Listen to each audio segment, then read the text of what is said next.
영화 이야기하는 영화 중독자입니다.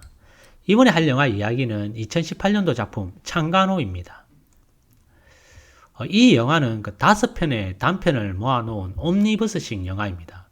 5편의 영화는 전혀 연관성이 없고 각각의 영화로 보실 수도 있는 그 단편 독립 영화들입니다. 영화의 이야기를 논해하더라도 이런 류의 의미 있는 시도는 참으로 신선해 보입니다. 독립영화나 단편영화는 실상 소리 소문 없이 사라지는 경우가 허다하며 상영관을 찾기조차 힘든 것이 사실입니다. 해서 이렇게 5편을 모아놓고 제목을 걸고 상영되어지는 기법은 독특한 발상이며 이렇게라도 해야 사라져가는 단편들을 볼 수 있는 우리나라 영화 환경이 몸내 아쉽기만 한 것도 사실입니다.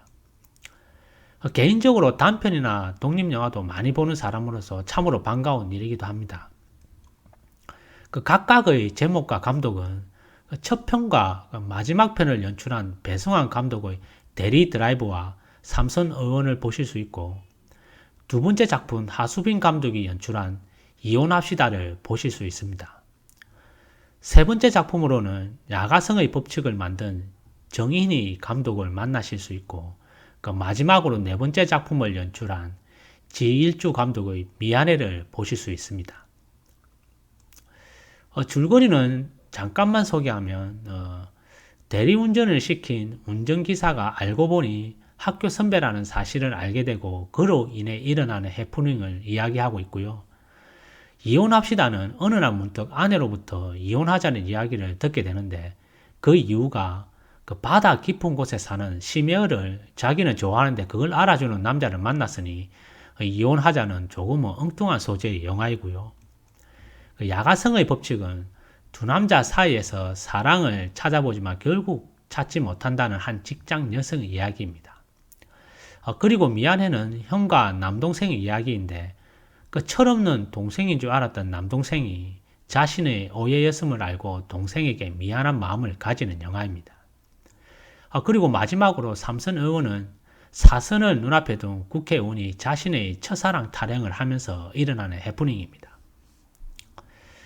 단편이다 보니 줄거리를 간략히만 소개해 드렸는데, 영화는 짧지만 강한 임팩트가 있는 영화들입니다.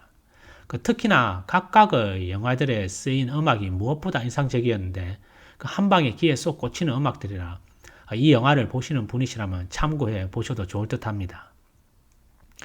5편의 영화 중에 첫 번째 작품 대리 드라이브가 제일 재밌게 봤는데요. 독특한 연출과 판타지스러움에 그리고 배경음악에 깊은 인상을 받은 작품입니다.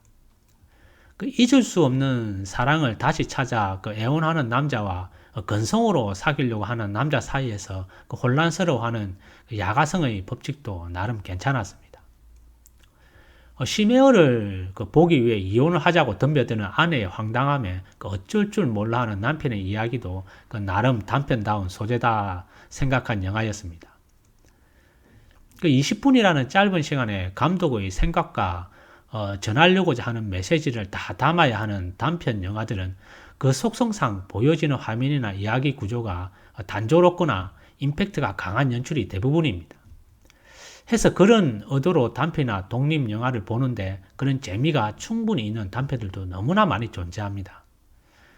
이 영화에 소개하고 있는 영화들은 그런 선별 과정들을 거친 작품들이겠지요. 해서 짧지만 긴 여운을 느껴볼 수 있는 단편 영화들입니다. 사실 너무나 유명한 명감독들도 많은 수의 단편작들을 가지고 있는데 볼 수 있는 방법이 그리 많지 않습니다. 그래도 요즘은 손만 좀 부지런하면 구할 수도 있는데 상당히 완성도 높은 단편들도 많이 있습니다. 극장에 걸리지 못하고 사장되는 좋은 단편의 영화들이 이런 시기로라도 볼 수 있다는 면에서 이번 창간호의 두 번째 시리즈도 기대해 봅니다.